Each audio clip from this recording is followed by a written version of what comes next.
Okay, it's now 5:34. I'm calling the Wenham Board of Selectmen together for our Monday, April 13th, 2020 meeting at 5:30 p.m.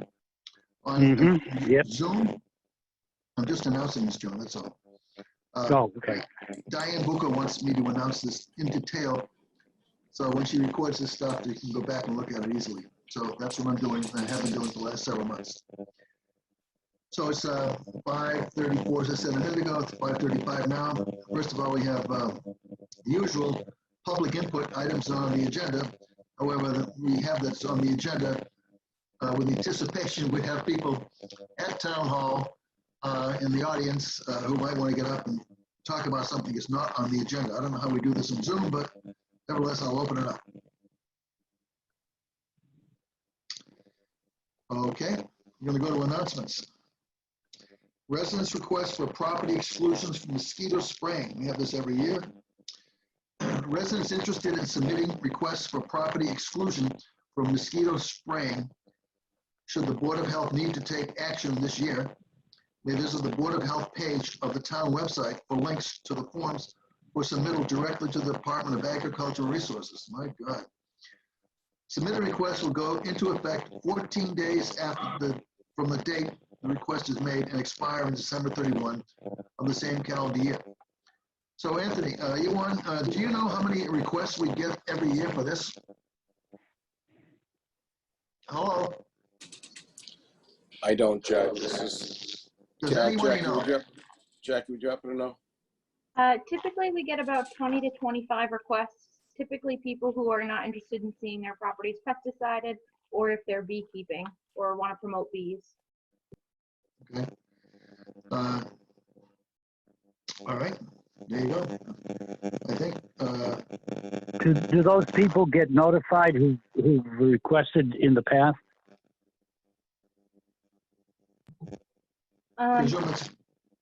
Jackie? They're typically people who, it's the same people every year for the most part, and they look for this announcement usually every March on the Board of Health website. We don't get the list anymore. We used to several years ago, but now the state controls it, so the state may send a reminder, but we don't in town. Yeah, because the beekeepers particularly are very concerned, and I know our scoutmaster, Matt Bailey, is one of those beekeepers.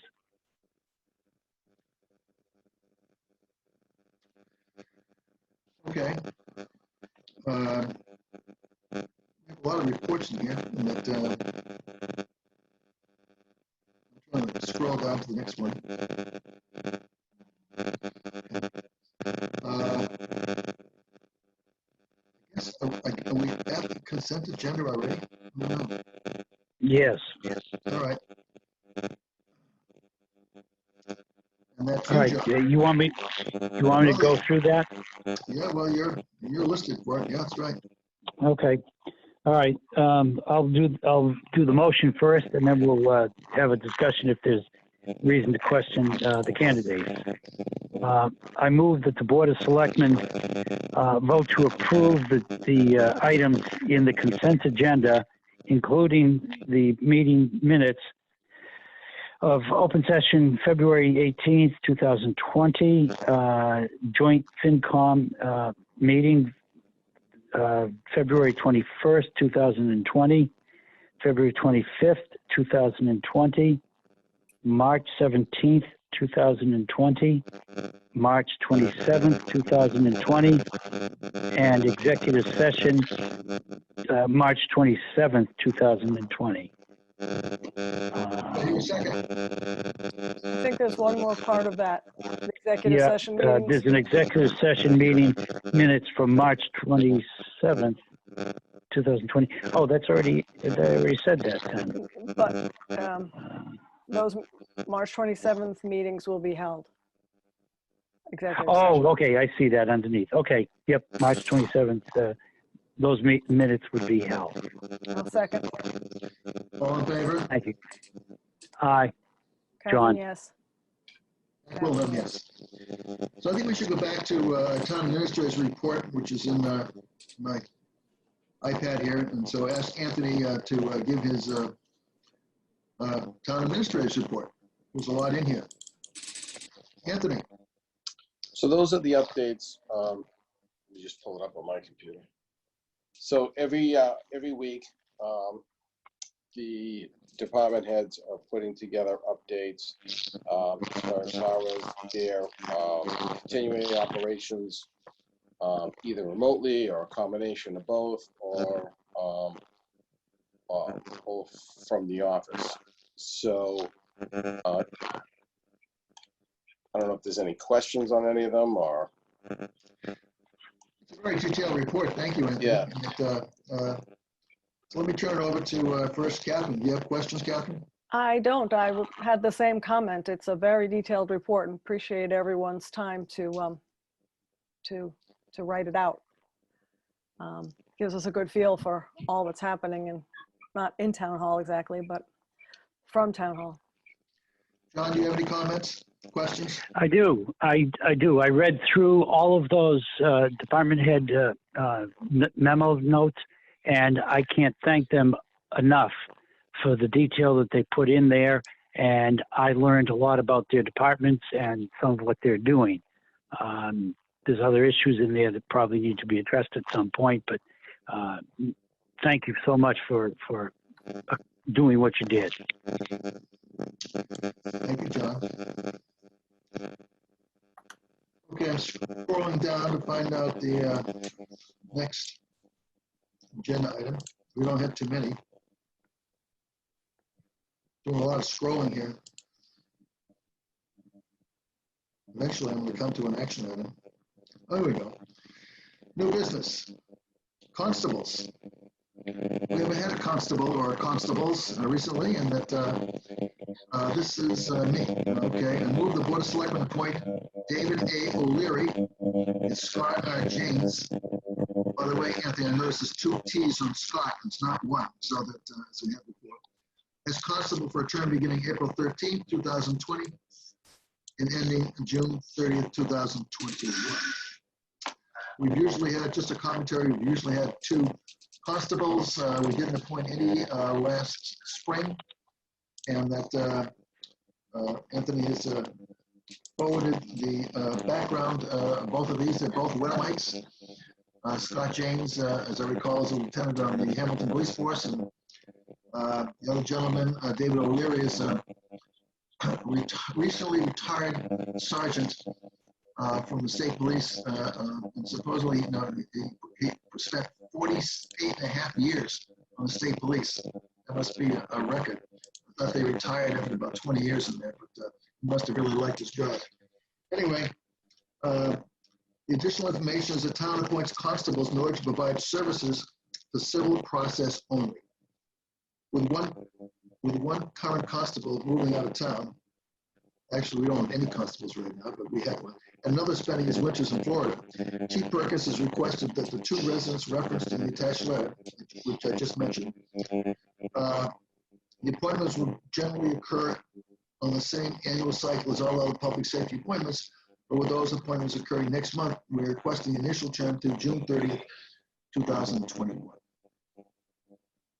Do I have a second? Second. Questions, comments? None from me. Comment is from me. Officer James I've known for many, many years.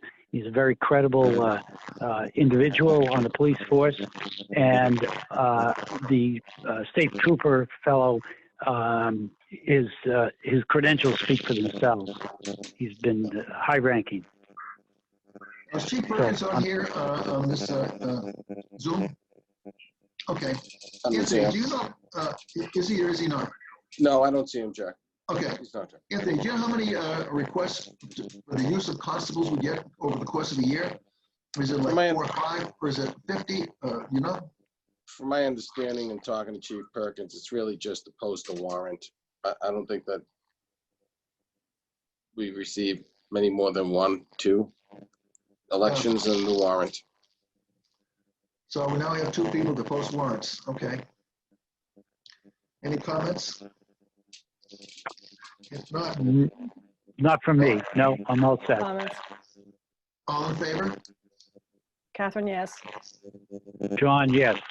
Jack William, yes, they're approved.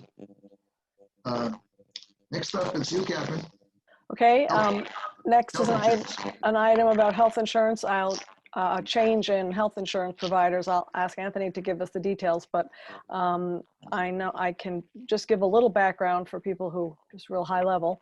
I believe some time ago we were given a health insurance rate increase of almost 15% and for next year. And Anthony and his team went to work to try to find a comparable plan that costs less.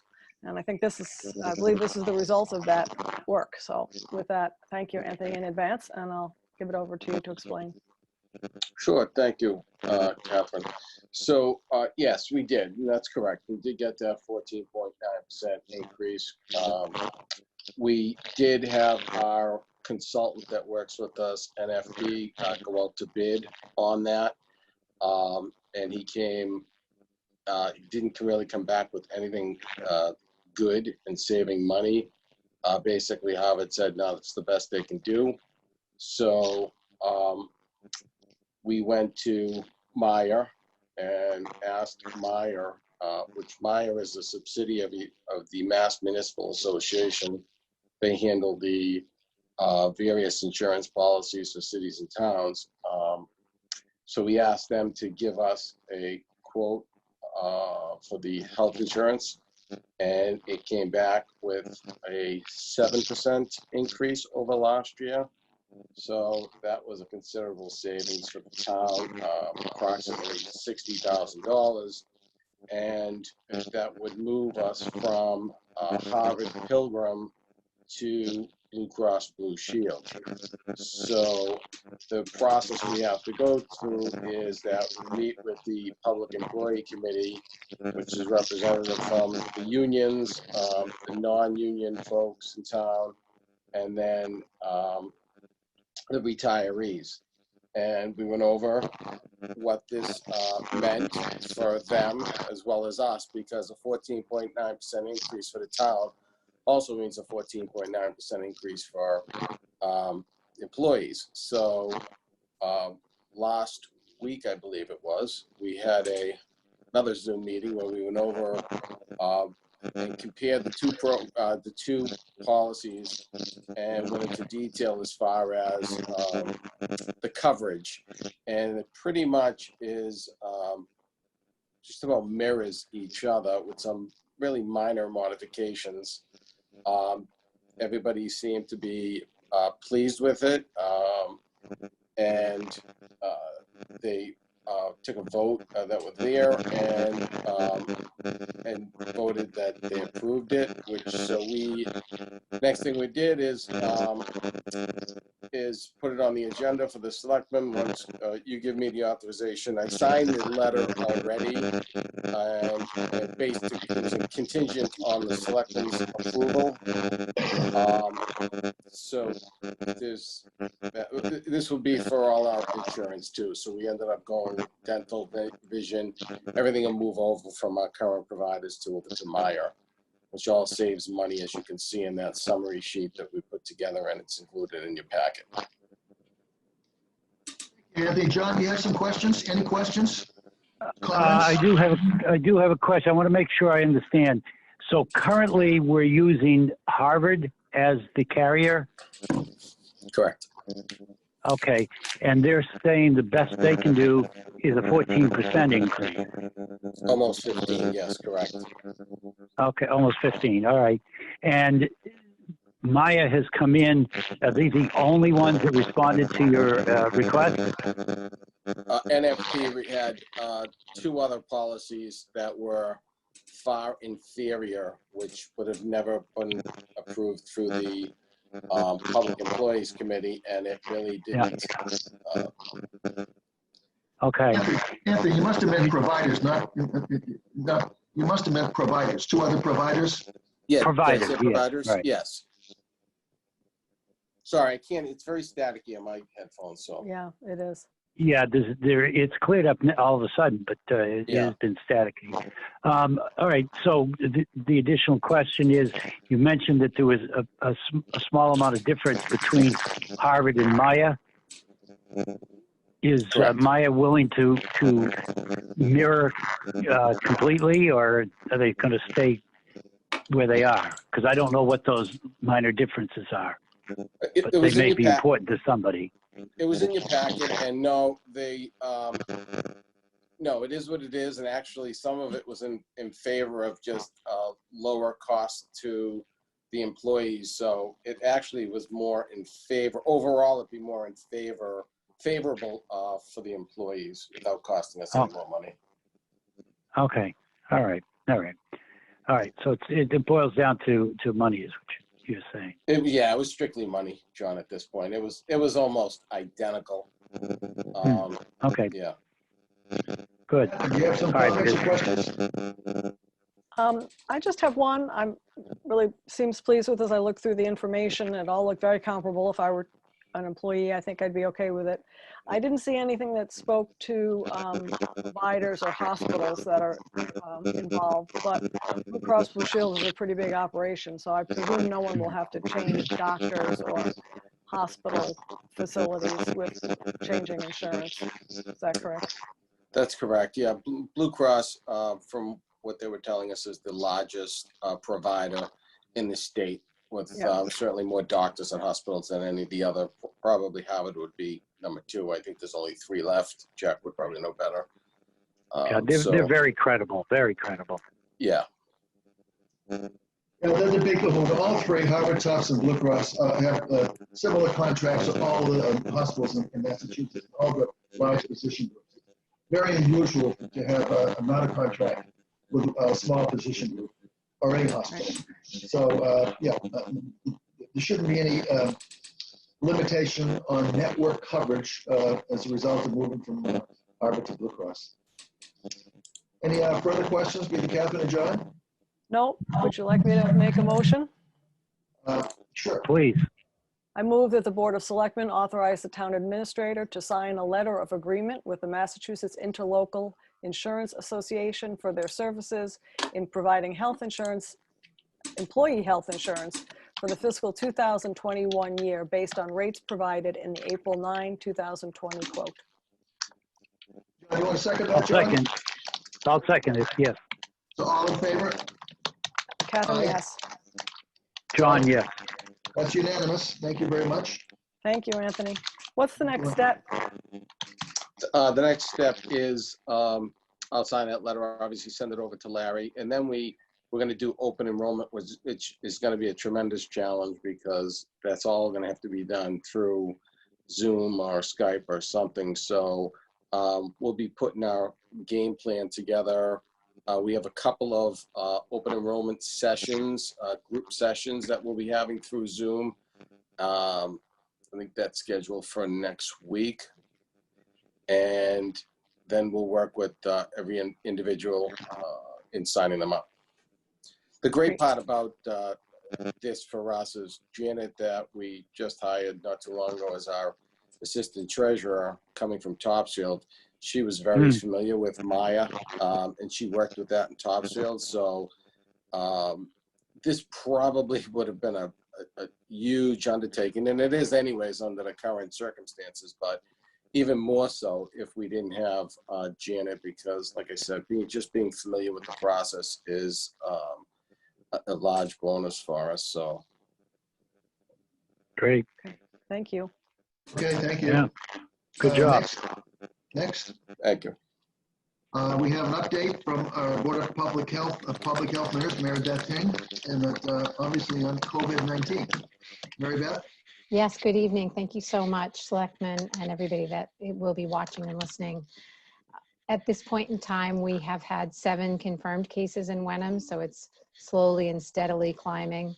Again, that still doesn't represent probably the total burden of disease, as we're still ramping up to get more testing available.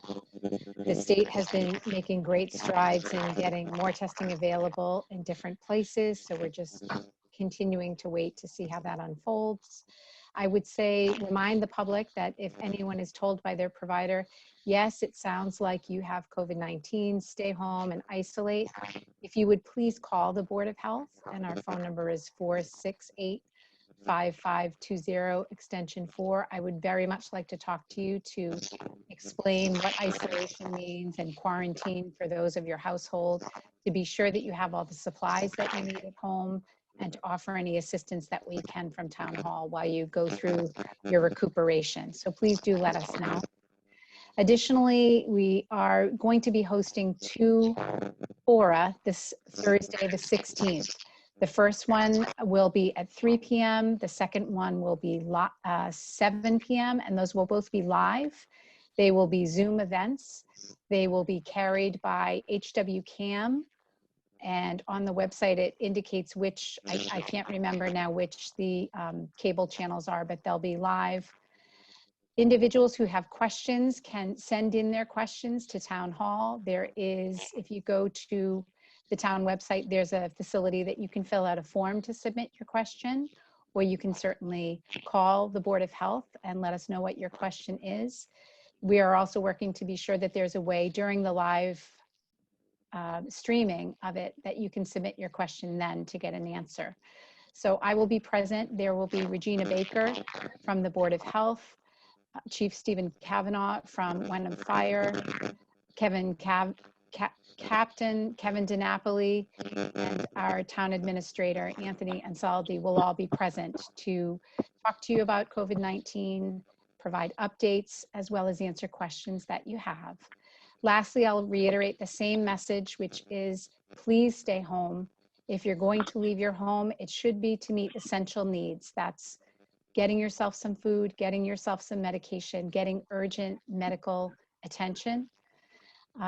If you're going to be leaving your home, there is guidance that we have reproduced on the COVID-19 page of the town website, which we are updating twice weekly on Mondays and Thursdays, about how to make yourself a face covering. So if you're going to leave your home, please do cover your face. Certainly, we encourage people to get out, stretch your legs, get some fresh air, get some exercise, but do it at a safe distance from others, and do wear a face covering when you do so. Lastly, you may have seen in social media and coverage that we're moving away from calling it social distancing.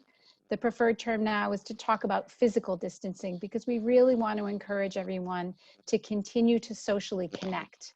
This is a very difficult time. We do need to connect with one another.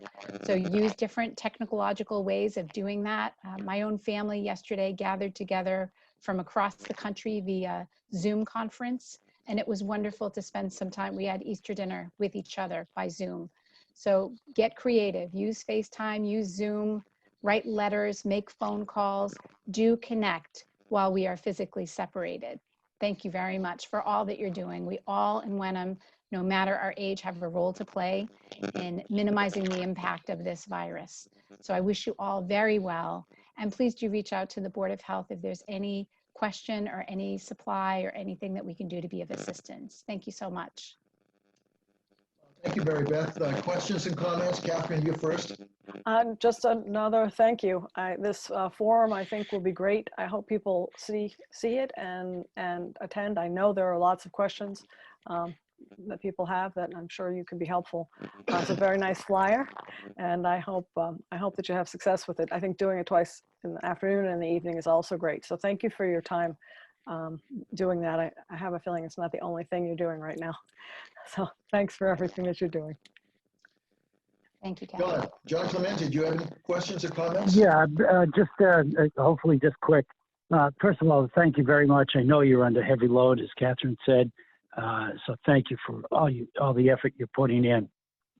The question is, the increase both at the county and state level, is that because we're testing more volume, or is that because there are more patients afflicted? My understanding, John, is that yes, we are testing more. Not all the tests are coming back positive. There are plenty of people that are tested who are negative. We are in what the governor has said is our expected surge. You know, the surge is expected to carry on through by the modeling into at least April 20, if not beyond. So this is just the trajectory of as people are moving around and the virus is passing from person to person, the load of Okay. disease is increasing. Okay. All right. Thank you. You're welcome. Thank you, Mary Beth. You're doing a great job, and that Thank we very much appreciate it. The Board of Selectmen appreciate that, and so is everyone else in town, I'm sure. And that that's it for us. Our board has a joint meeting with the Hamilton Board of Selectmen in a half an hour, and if there's no other comments or questions or items somebody would like to discuss on the board, I'm going to move that we adjourn. Do I hear a So second? move. Second, Catherine. All in favor? Aye. Aye. Aye. Aye, John. We're adjourned.